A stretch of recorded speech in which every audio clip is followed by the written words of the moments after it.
Welcome back to the IWAR Network Tubecast. I'm your host, Alex G, and with me, as always, BRL and NWL Commissioner Matt Riley, CWL Commissioner Micheal Swanson. What's going on, gentlemen? Everyone has their Thanksgiving hangover going on right now, I would assume. Yeah. I hope everyone had a wonderful Thanksgiving. I was working the entire time, so I didn't get to enjoy it as I have in the past, but you gotta make that money, you gotta make that paper. Get that bread.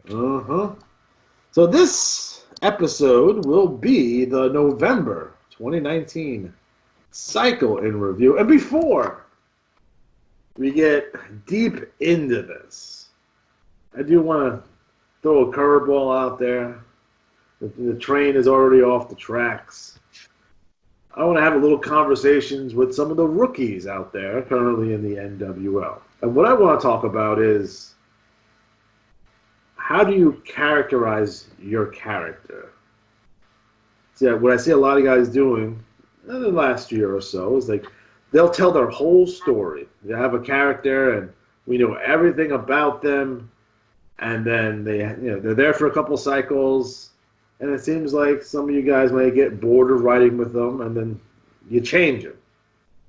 And one thing I want to warn everyone about is, you gotta have your characters evolve through the process, through time. So we get these elaborate backstories, which are great, they're phenomenal, but your past does not dictate your future. Your present dictate your future. So one thing I want everyone to keep in mind is, like, how does your character change in the league that you're currently in, interacting with the other characters throughout the game? So friendships will be made, bonds will be made. Perhaps you get turned on, or maybe the fans turn on you, or maybe you turn on the fans. There's a lot of things, we talk about the evolution of a character. So it was one thing I want to keep in mind, that, we get these great TTs and these great backstories, but again, the feuds and angles that you're doing today should shape your character moving forward.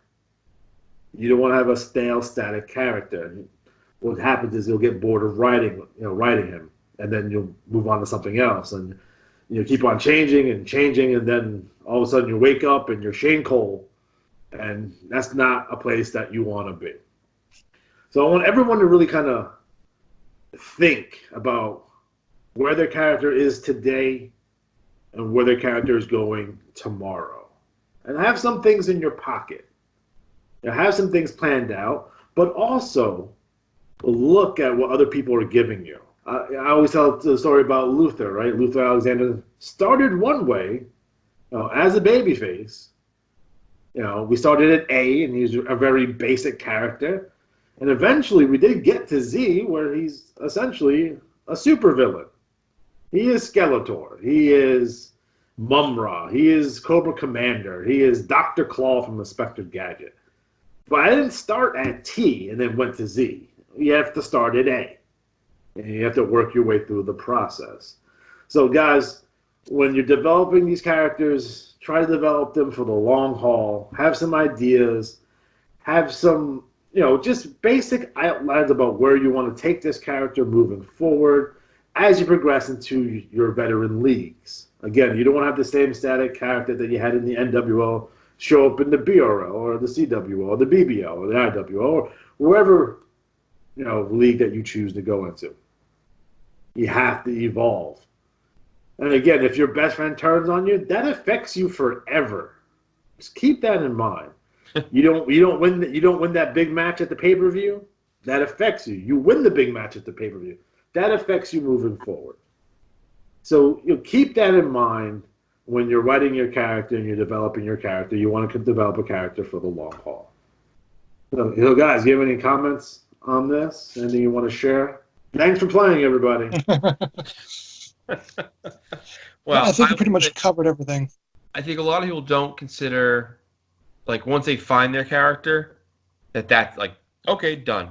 Like, you should really grow it and move on in a direction. No, that could be something like challenging a new foe, or changing your finisher, or something subtle. Go from there. but it can also be something more drastic, like a heel turn or face turn, whatever.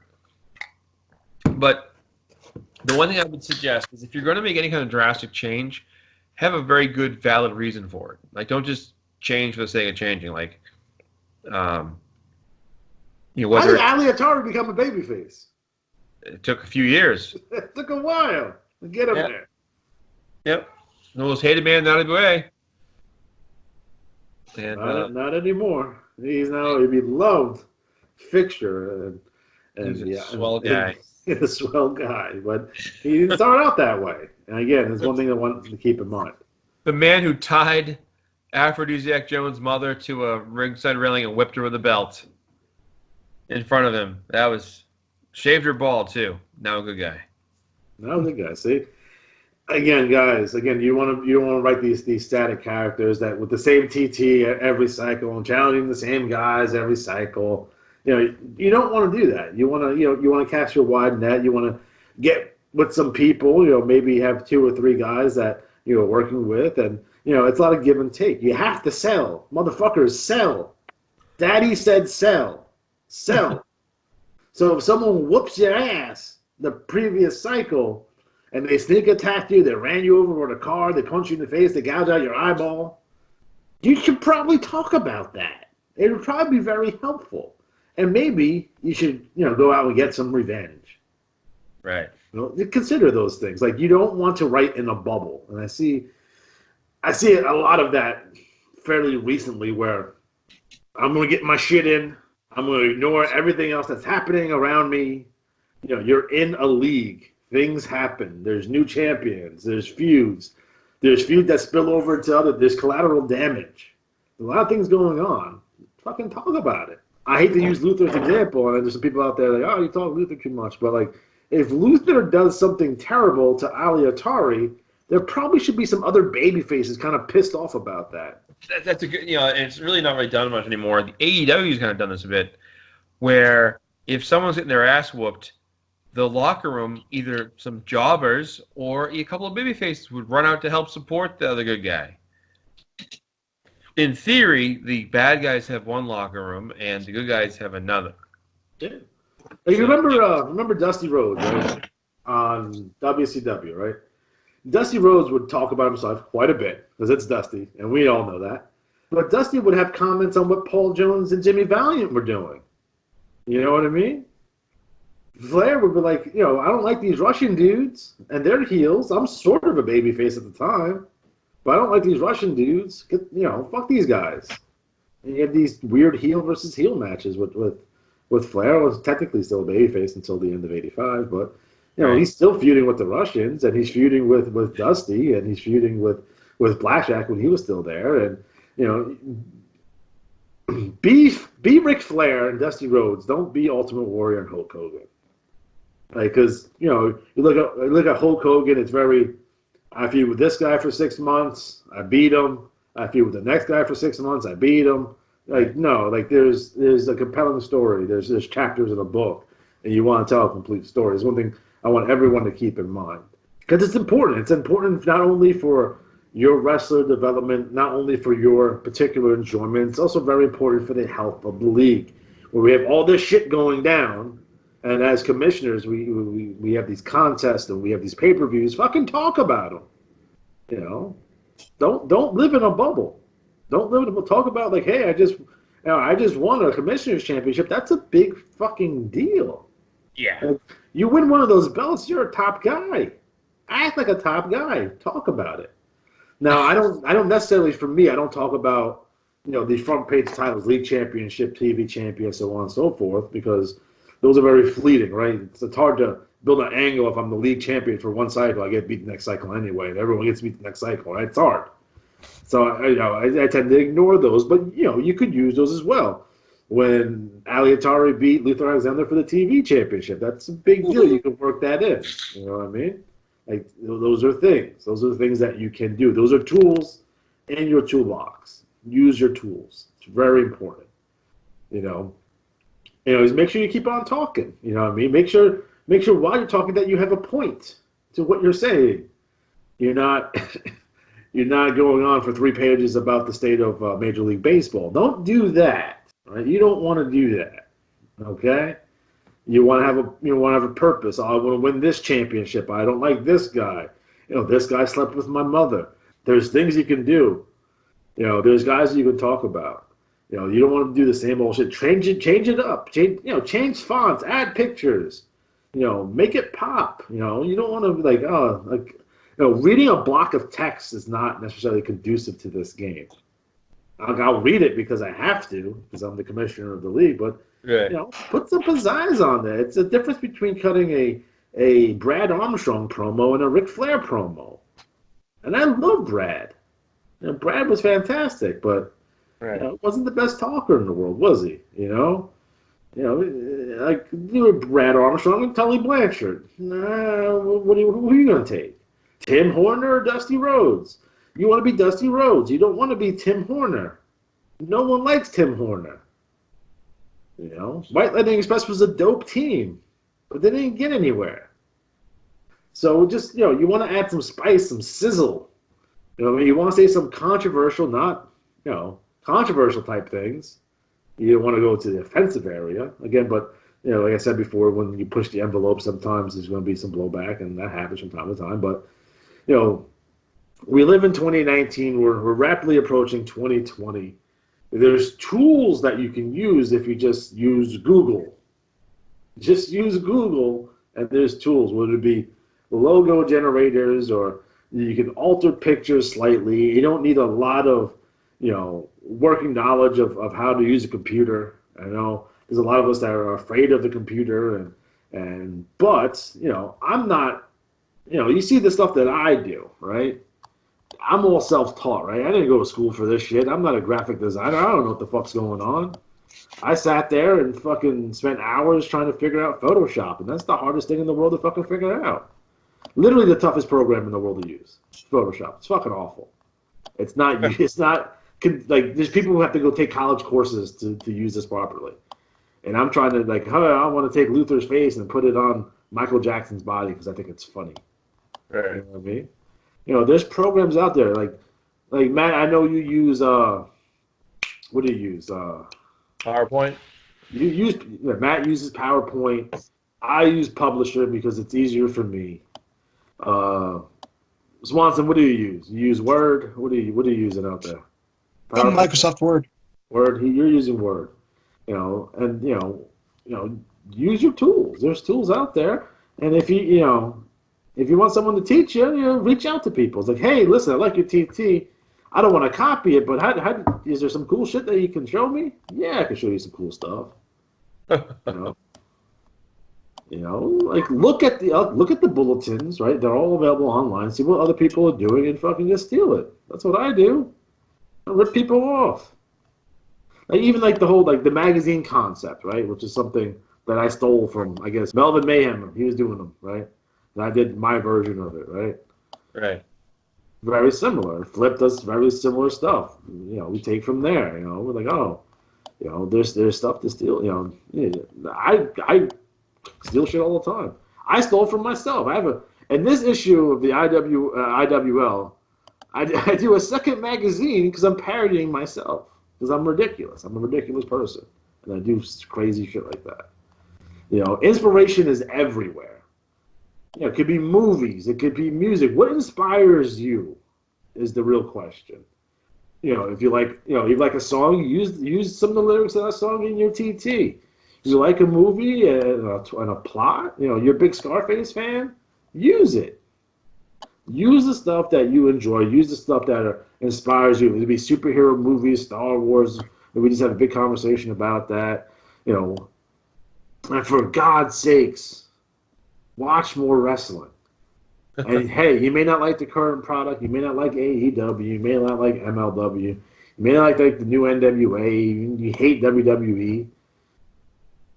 YouTube has literally hundreds and thousands of hours of professional wrestling.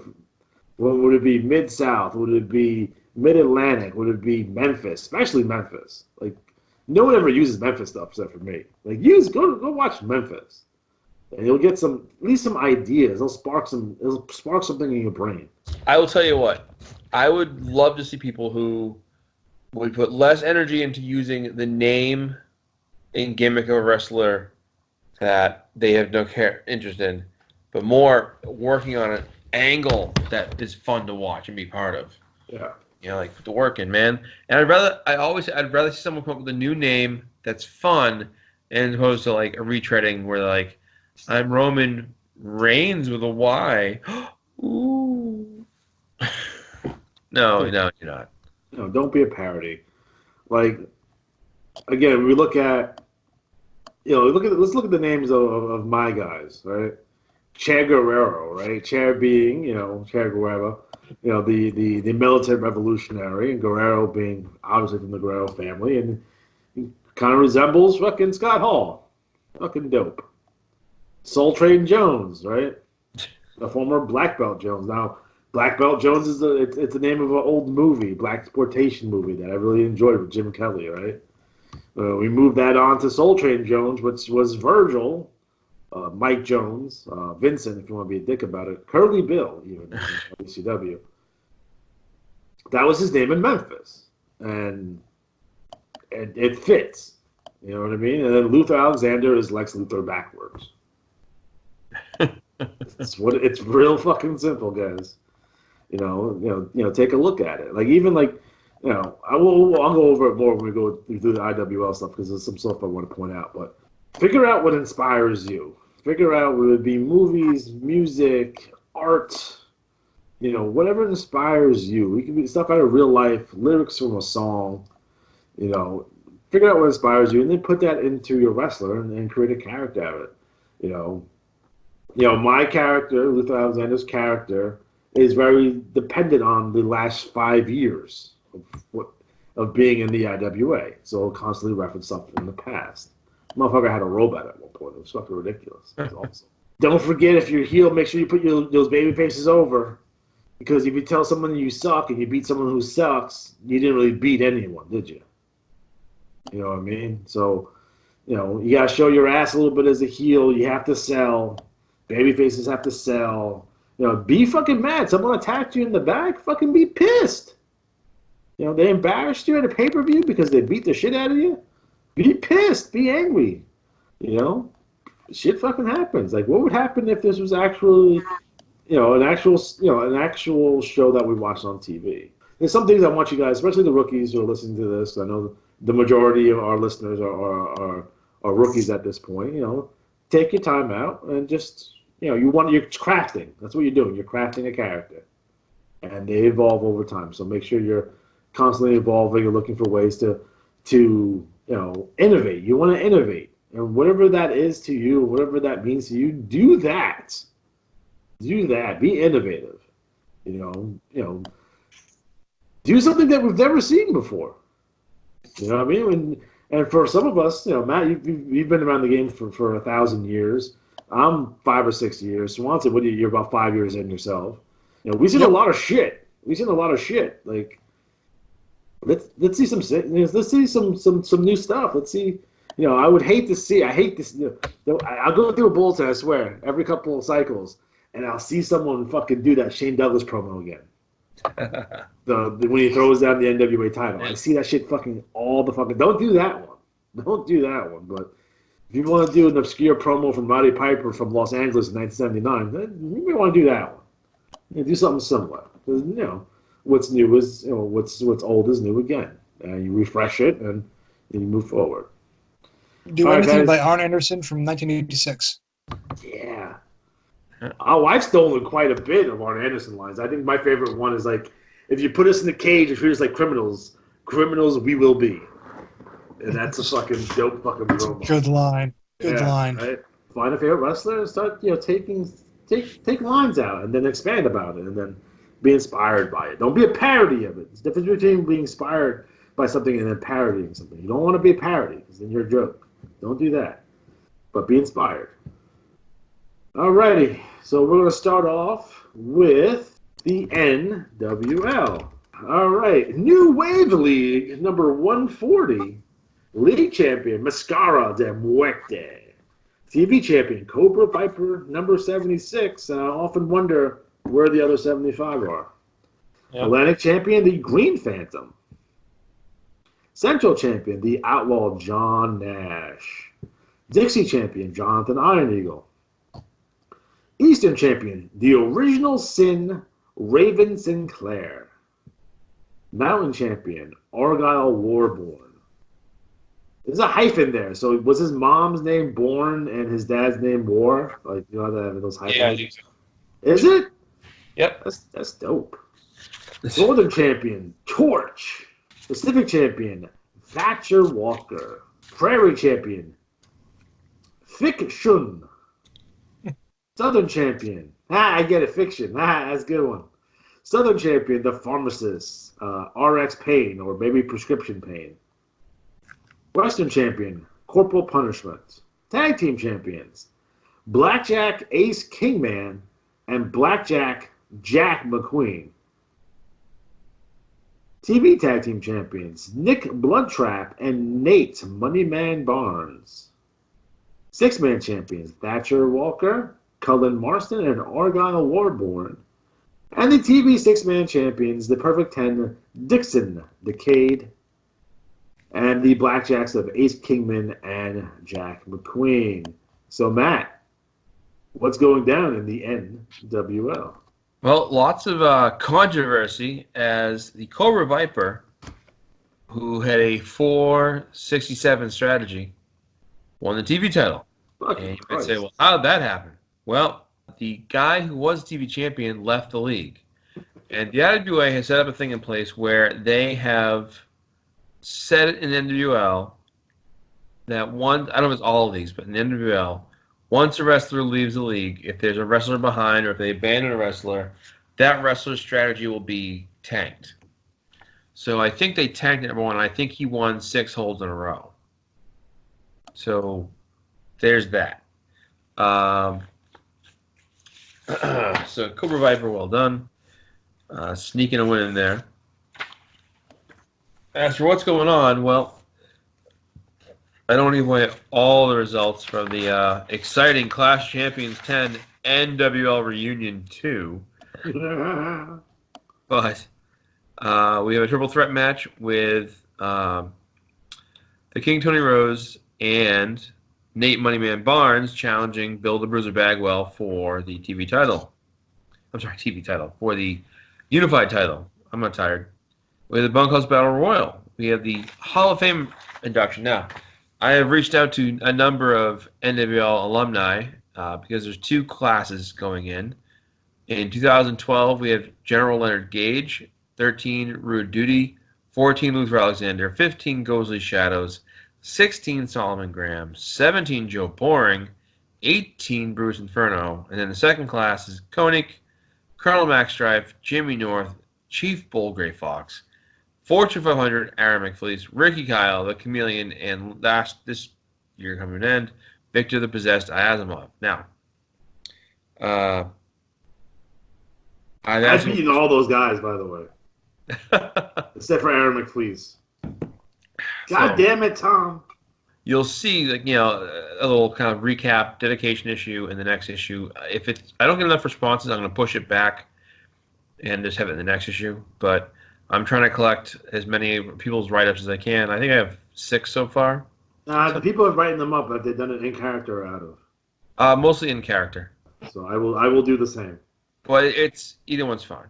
It's more about kind of establishing kind of a history link between the past. And you might notice 2 points-wise in the sheet. I actually have on the report, I mentioned how many points he scored. And one of the guys wrote to me was like, that guy only had like so many points. Why did he make the Hall of Fame? I was like, well, they may have only had 85 or 90 points, whatever it was, but they played a lot bigger than their record. And I always think of the Roddy Piper effect. Roddy Piper had, what, 1 IC title run? 2, maybe? And it was WWF, yeah. We had a IC run, and then they had a tag team run later with Flair. Right. Way later. Right. I mean, he won it.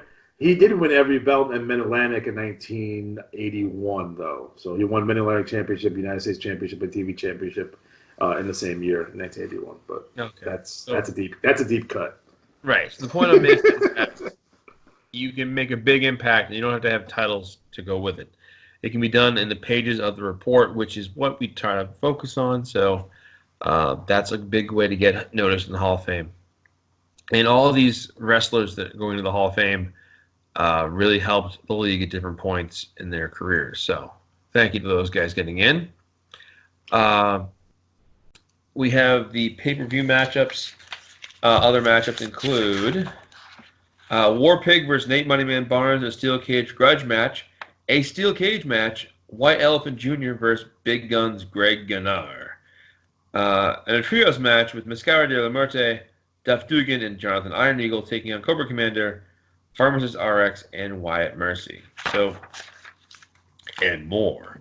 So we're trying to do now is build around some new titles. We're adding the specialty titles, so don't forget that the new specialty champion will be announced in the next issue. We're coming out in a few days. And that's going to be a title. And then we're going to challenge for. There'll be rules in the actual bulletin. I won't go over them right now. But it's going to be a lot of fun. So I've got almost the entire write-up done for that pay-per-view. You'll see that very shortly. So that's what's going on. And one last point. The Wrestler of the Year race is very close. And if I think Outlaw John Nash is the only one left that can come back and take the lead. So if he wins the league title, he'll end up wrapping up Wrestler of the Year. But there's some outside chances for other people too. So stay tuned. Man, I dig that. All righty. Fantastic. Next up, Continental Wrestling League, number 243. The league champion, Matthew Zapopowski. TV champion, Bill Bonecutter. United States champion, Anthony Zapopowski. Yukon champion, Lugubrious, Lauren Order. Caribbean champion, Terrible Thomas Perez. Amazon Basin champion, Joe Boren. British Isles champion, Barry Takeney Stevens. Arabian champion, Pop Culture, Peter Cross. South African champion, Big Bad Bob. Siberian champion, Fubar, Snafu. East Asian champion, the wrestler with no name, Oceania champion, Marcus the Monster Monroe. Tag team champions, Donathan Zapopowski and Kenneth Zapopowski. TV tag team champions, Dino Enthusiast, Chris Goldblum, and the Lactogator. So I bet he's a half raptor, half gator person? Yes. Okay, I'll dig it. Six-man champions, the philosopher Elijah Davis, the Bugarist Lauren Ordura, and the River Dancer, Mike Collins, and the TV six-man champions. I don't know how many TV six-man championships this is for the Von Schnabs, but it's probably a ton. Axel, Alex, and Alec Von Schnapp are the TV six-man champions. So, Michael, what's going down in the CWL? So much. We got a lot going on, a lot coming up. Number one big upcoming event is, of course, our new pay-per-view, The Big, the Bad, and the Boring. We've got our Continental Championship Series going on with Joe Boring currently in the lead with 1 win and 1 tie to 0 wins for Big Bad Bob. We'll be starting up our National Championship Series between Lauren Ordura and Frederick Goodfellow. It's going to be starting up this next cycle going on into the pay-per-view. Tag Team Unification Series is... We're having trouble with this one because we're at 2 ties and no wins for anybody. So what we might do, we were thinking about just doing the first team to 3 just to see who could, win, but who knows how long that's going to go if we keep going at this rate between myself and Matt. So it might just come down to whoever's in the lead by the end of the pay-per-view, or the pay-per-view could be a one-off, one and done, and that's the winner. I don't know yet, but we're going to figure it out. Because it's going and going and going. A few other matches are in the works for the pay-per-view right now. And big announcement, we've got the Four Corners tournament coming up. So Four Corners Invitational is something that came up a few years back. It's a IWAR-wide event. This year it's going to be taking place between the BBL, the BRL, the CWL, and the IWL. Each league is going to be running its own tournament, and the winners of those 4 tournaments will face off in one final 4-way dance or 4-way match. The winner of that will then receive, IWA credit and then a shot at the Revolution Championship. The other 3 finalists will also be receiving a different amount of IWA credits as well. So it's going to be a $1 buy-in. Now, I'd like to do a one wrestler limit with more wrestlers on backup lists, because I don't want someone coming in with 6 wrestlers and kind of taking up, most of the spots and increasing their chances. I want to give as many people a chance to win as possible. So we're going to do, lock in 1 and then have 1 or 2 on a backup in case we have spaces available if there's overflow. I'm not even wearing any pants. Entry fees are going to be due by January 21st, and we're going to try starting the tournaments on the cycle that starts on March the 3rd, and then going on from there. I'm hoping to get 16 wrestlers per league. If we get more, awesome. And just know that the more wrestlers that entered, the bigger the prizes are. Yeah, man, I dig it, man. Mm-hmm. I was a big fan of the Four Corners, to be honest. I think I created the original logo for that, to be honest, way back when. It's entirely possible. Lots of great TT. We've got some great feuds in the works. Fubar Snafu has come out of the woodwork and is actually trash talking, which I love. He's going after Big Bad Bob, as is Death and the Death Dealers. Zest and Powskis are doing their thing. Looks like we have the foundations for a Stones versus the Monroes feud, which I love. Nice. That's going to be awesome. Awesome news. Victor Asimov made his debut this past cycle, and I'm really pumped to have him here. That's going to get awesome. Yeah, man. I dig it, man. I dig it. It's gonna be dope as fuck. All right. Yes. All right, fantastic. Next up is the BBL Bloodbath League, number 473. League champion, the Blood One, Paul Winston. TV champion, Serenity. Atlantic champion, Perry Legal. Central champion, Exodus. The Mindful Osborne. Dixie champion, B.A. Fox. Eastern champion, Mashimuja Makashi. You guys kill me with these fucking names. Mountain champion, the Onslaught, Tim Hotz. Northern champion, Blood Threat number 1. Pacific champion, Wildman, Joe Brody. Prairie champion, Manslaughter. Southern champion, Little Guts. Western champion, Black Fox. Tag team champions, The Patriot and Alpha Male XD. TV tag team champions, Righteous, Justice Washington. Exodus, the Mindful Osborne. 6-man champions, winning 5 free matches. Blood Threat number 1, 2, and 3. TV 6-man champions, The Righteous, Justice Washington, Exodus, the Mindful Osborne, and Herbert, the Introvert Roberts. So, Derek, what's going down in the BBL? Unfortunately, Derek Tuttle won't be joining us on this episode of the Tubecast as he is touring the Far East. He'll be back on the next one. Next up, the IWL Independent Wrestling League number 113. The league champions, the Velociraptor. Television champion, Magnum TL. New York City champions, James Carnage. Los Angeles champion, Jack Robertson. Boston champion, the Christian Warrior. Detroit champion, Bubba Betfender. Cleveland champion, Catfish Mo. Dallas champion, Grant Underwood. Memphis champion, Johnny WrestleFest. Miami champion, Prince Ton. San Francisco champion, Clark Pierpont. Chicago champion, Kennedy Cage. Tag team champions, Haruki Fuji and Achilles Leo's Team International. TV tag team champions, the Christian Warrior and American Patriots. 6-man champions winning 5 free matches, Jesse Tombstone, Jack Robertson, James Carnage, the Regulators. And TV 6-man champions, the Christian Warrior, Chase Grace, and Justin Grace. So, Alex G, what's going down in the IWL? Absolutely nothing. All right, so we are on the road to our next pay-per-view, which is Starrcade 2019 live from AT&T Stadium in Arlington, Texas. Matches include, for the IWL World's Heavyweight Champion, we have Brandon Underwood taking on Graphic Violence TI 83. We have in a grudge match, Magnum TL taking on Super Stomper. In the Pan Am Championship match, we have Neo Dragon taking on the American Patriot. We have Chameleon and the Ataris taking on the Revolutionaries. We have For the IWL Unified Tag Team Champions, the Regulators taking on the Three Birds. Luther Alexander taking on Ivan Mazamov in a non-title match. We have the Holiday Rumble. So we have Kennedy Cage taking on Jack Udley. And it should be a barn burner. That's going to be 5 stars, by the way, folks. Don't forget, in addition to that, we have the Holiday Rumble. We'll be featuring Ali Atari, Jack Robertson, Gentleman Jack Udley, Queen Vixen Red, The Chameleon, Grant Sabrosa, Johnny Vegas, Kennedy Cage, Matt Jackson, Soul Train Jones, Magnum TL, Christian Warrior, and the Super Stomper.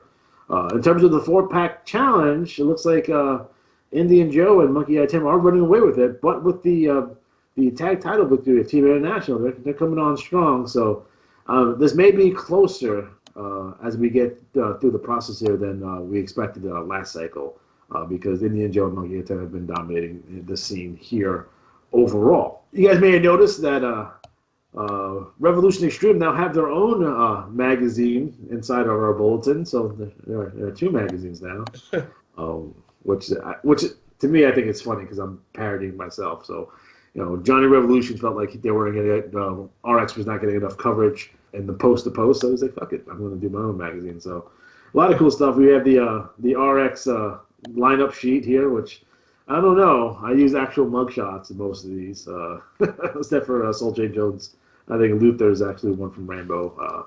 The rest of them are Punks. Actually, is not.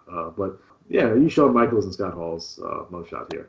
Again, I felt the need here personally to change up my TT because I felt it was getting stale for the last 2 years. I've been doing exactly the same thing, so I felt that I needed to change it. In addition to that, you have a issue of Tiger Beat here. You guys remember Tiger Beats? Man, I know you're a big fan of Tiger Beat. You got all the issues. Oh yeah, you sure did. Sure did. We have the highlight of the night, Johnny Vegas, which to me is a double entendre, if you guys get it or not. But I think it's funny. Looks like Juan Cena has been unmasked on the latest issue of Weekly World News. He's an ugly motherfucker, I'll tell you that much. Jesus Christ. Again, a really great promo from Jack Udley going here. Maybe he has eyes on the Grand Prix Championship. We'll see how that goes moving forward. Fantastic promo here from Magnum TL and the Midnight Rider, if you will. Ali Atari doing Ali Atari type things. Bless his heart.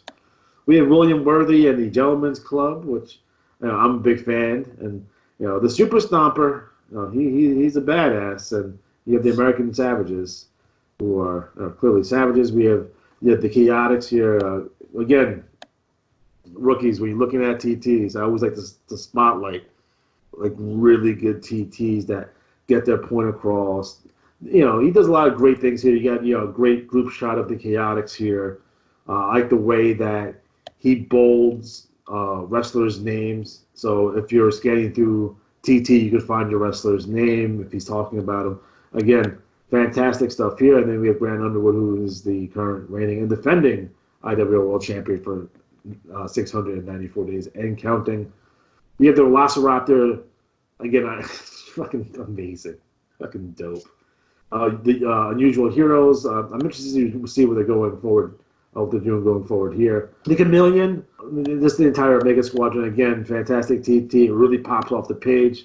Really easy to read. They really do get their point across, which I love to death. We have a debut of Chase and Justin Grace. They're in their second cycle here, and they got wins over the Math Club of the American Savages, and the only loss came to the Regulators, which makes them in a great company. Again, we have the Backstabber here, and I wish the Backstabber would move on a little bit here and start talking about some actual people who are in the IWL, because I think that would be helpful moving forward. Regulators talking about the American Savages. Looks like they're going to be heading towards a feud. And we have Ryan Patrick, and we don't talk about Ryan Patrick on this show. The Masked Man, Modus the Hellhound, he is now in the IWL, and he's caused all types of havoc. Really solid TT from Vixen Red and Red Fox, the Three Birds. Again, chock full of action here. The Three Birds are talking about the Math Club and how they're going to continue their feud, and it'll never be over. It will never be over. And then we have Ivan, the resurrected Mazamov, who's going to drag people to hell, which is nice. And then we finish up with the Math Club talking about how TI 83 is going to win at Starrcade. And then they challenged the Three Birds to an abacus table match, which is just fantastic. I love it. Yeah. So overall, guys, really, really good cycle. Fantastic TT cards are up. Again, I can't be any more happy. And guys, we have new guys coming in almost daily. So we have a guy like Apollo's Payne who's coming in relatively soon from the draft from the NWO. Very, very happy with that. But I'm really, really excited about the end of 2019 for the IWL and moving into 2020. So again, real excited about that. All right, next up, Battle Royal League number 541. That's right, folks. 541 cycles here for the BRL. Was the second oldest league in the game? It It's is under the longest running league in the game. Okay. Never shut down. Never shut down. We were supposed to shut down last year. What happened with that? I don't remember. All right. League champion, Dashin Don Dario. TV champion, Silver Fox. Atlantic champion, Double R, Rob Ratcliffe. Central champion, Seth Adams Lee. Dixie champion, Robbie Blood. Eastern champion, Izzo the Terrible.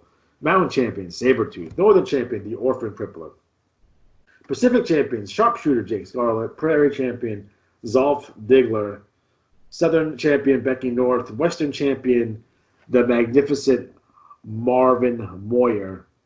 Tag team champion, Sharpshooter Jake Scarlett. The Russian Rocket Alexei Smirnov. Tag team champions, Matthew Van Slaughter and Jane the Vixen Red. Six-man champions, Eric Endgame, Vicious Vincent Payne, Chris Endgame. TV six-man champions, Lord Regal, Nasty Critter Brian Ryan. Nasty Critter Brian Rotten. And Jane the Vixen Red. So, Matt, what's going down in the BRL? Well, fun fact, I have been in the BRL for most of its 541 cycles. I've actually been back in the BRL since January 2010, number 370, and I've done a report every 3 weeks in that time. Holy shit. Yeah, exactly. So commissioners out there, or aspiring commissioners out there, no matter what happens, no matter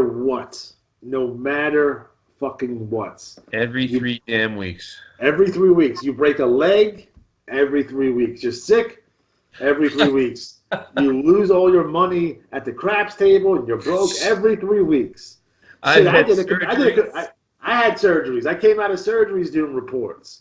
Not giving a shit. We had a Tubecast like 2 days after my fucking shoulder surgery and like 1 day after my hip surgery. It's ridiculous. Labor rebuilt, 2 carpal tunnel surgeries, and my stomach. My wife gave birth. Yeah. Got that? Sorry, honey. I gotta write this IWA report. So what's going down? Well, a lot's going down, and we have a lot of new faces arriving in the BRL. Kind of ugly faces too. Yeah, yes. The Battlecade 14 pay-per-view is being written up this week, featuring a lot of big matches. And one of the things about the show is we're using it kind of to reset a lot of storylines where we have some departures, we have some arrivals, we have some controversy. So to kind of facilitate the departure of one of the champions, I have Suplex, the commissioner, general manager type person, making a big statement. So that'll be at Battlecade. With the Survivor Series match, we had Hell in the Cell, 2, 3 Falls, no DQ Street Fight matches, Back in Time match, a lot of stuff going on. But I want to remind everyone that every Battle Royal winner in 2019 that's in the league and not being hit with a penalty for being a personal attacks is going to be in the Royal Rumble automatically. And we're tinkering with the idea that perhaps some of the entries in the Royal Rumble and the BRL will be from other IWAR leagues. Oh. Dun, dun, dun. Yeah, so. Controversy. Yeah, just trying to keep things a little unpredictable there, you know what I'm saying? So, there's a lot going on. Don't forget, this is an important factor, all of our year-end races, like Wrestle of the Year, Tag Team of the Year, etc., there are 2 cycles in play. The current cycle, December, coming up right now, and then the holiday cycle, which plays on 12/31. We literally end the year with gold on New Year's Eve. So that means there's a lot of races that are tight. There's some close run. Like the current rest of the year race is really tight between 3 or 4 wrestlers. So every cycle matters. And then in January, we'll restart the ticker, so to speak. Guys, if you're in contention, do yourself a favor. Make sure you're challenging all the champions on the front page. Do yourself a favor. Yeah. You don't want to have you end up with a really high strategy, like, oh, I only challenge one guy and I get any fucking points. And now you lose because of that. That's ridiculous. And it can be tough. The BRL is tough, but also don't forget to enter that Battle Royal with a $50 IWAR credit prize. So there's that fun as well. There's a lot going on in the league. I won't go into all the details, but I would urge you, if you're listening to this and you're not already checking out the IWAR leagues, check out the BRL, check out the CWL, the BBL, the IWL, and the NWL. Check them all out. See how we work, see what we do. I did a 2-page kind of a welcome to the BRL for people, but also kind of help reset expectations. And one of the things I introduced was the idea of not having endless feuds and kind of urge people to have like 3-cycle, 6-cycle, 9-cycle feuds that play out over time but don't give you the same thing. Because one of the things we've had happen, this happens in all leagues eventually, because when players stick around, you're going to have people around for a long time. Well, the good and the bad is that what's going to happen is you have the same villains, the same heroes, and they're going to need something to do, so they keep feuding with each other. So I would urge everyone to keep things fresh in 2020 as you go forward. Don't be afraid to take some chances. There is going to be a lot going on in 2020. I'm trying to streamline things best I can to make it easy, but I'm also trying to be, available and open to fluid stuff where it's like, hey, I haven't. Gross. Yes, fluids. So, for example, when some players came to me and said, hey, we have an idea to do this and put this on a line for a match for that. And I went to the person who was going to be the belt holder and said, hey, you're going to win the belt. What do you think of this? And that's how we're going to have a storyline. So part of it, and again, this is part of the fun of the game, and part of wrestling is the unpredictability of it. And while we know all the scores a lot of the time, we know who wins what. We know, they have 500 points. I have 492. I'm going to lose by 8 points. But to know there's some kind of flexibility or some change in the commission report and surprise, that's kind of fun. So I would welcome everyone to get in on the fun. I will say one thing a little surprising this year. The team of Lord Regal, Zolf Diggler, and Martel the Model were well on their way to breaking the all-time BRL single-season record for 6-man teams. So held by Dick Jackson, Purple Haze, and Terminator from 1994. God damn.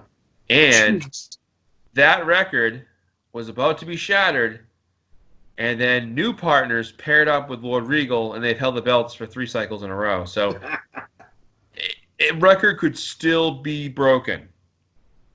But as one of the members of the team holding the record, I'm doing the what's his name there, the guy from Miami Dolphins who always pops champagne when a team loses. Mercury Morris, that's his name. Whenever a team in NFL goes loses their undefeated streak, he pops champagne. He's like, Miami Dolphins still undefeated.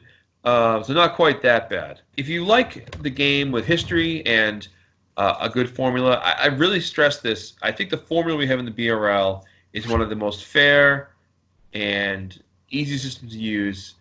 I've seen some recent leagues being shaken up by either commissioner changes, commissioner stepping down out of the blue, infighting, arguments over how to run the title picture. If you want to know more about the BRL system, I'm happy to share. It's an easy system. It's kind of a melting pot of different approaches. It takes strategy into account, but it takes consistency too. So it's not just about having one cycle, but there's also the fun of the cycle. That match being so big and that builds it up. So there's pros and cons. But I've seen a lot of people who have been very upset about not getting a title shot, or someone's going to get a title shot. I don't get a title shot.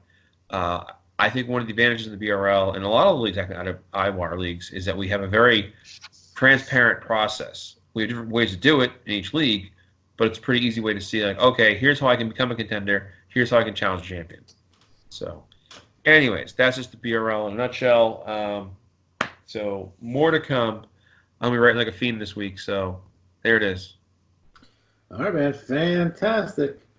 Do we have any final thoughts before we leave for this for this cycle? Sure, I'll do a quick recap on the events going on right now, which include the Tag Team Derby, which is down to Jane Red and Matthew Van Slaughter, who will take on Johnny Morello and Vincent Torrio, and the winner of that match will be the winner of the Tag Team Derby. We have in the Bound for Glory series, we have Kennedy Cage from IWL taking on Perry Legal from the BBL, who's in Red Hot, so it's good matchup. It's both the most fun and least fun event to run because of all the stupid math, but it's fun. And the 6-man tournament, oh boy, only I would have 2 shots at the finals and blow them, but that's okay. The finals are going to be the BBL's Blood Team 1 through 3 taking on the IWL's Regulators. So Regulators, who apparently will take time out of their schedule of dodging the American Savages to try to win the Triple D Cup. Shots fired. As I get a text from Ryan, and 30 seconds after hearing this. Oh yeah. I will say this too. One change we've made to the IWAR is on the kind of current events page, which is like the second page of the issue. It's like after the cover. It has the champions listed. We have the IWAR competitions and events page, and it's kind of part of that page. But we've broken down, and it might cause someone a headache with the color, or if they're colorblind, they might not see it. But we've color coded the year in 2020, so you can see all the events going on from the Von Erich Classic, the Rookie Cup, Four Corners Invitational, all the things going on, Johnny B Cup, and so forth. So you can see throughout the year there are events to be part of that are like IWAR wide, as well as events within the leagues. So just there's a lot of action going on. We had a pretty good year 2019. Added the league and the BBL. We had some system changes, some leadership changes, and I think we're in a pretty good spot for 2020. So I'm excited. I don't know about you guys. I'm gassy, but yes, also excited. So Yeah, there's a lot of really cool stuff that's going to be coming up this way this next year. It's going to be really, really fun. All right, guys. So we are officially out of time. So for Matt Riley, for Michael Swanson, I'm Alex G. Have a good night. Back up into the ring in just a moment or two for more exciting fucking action.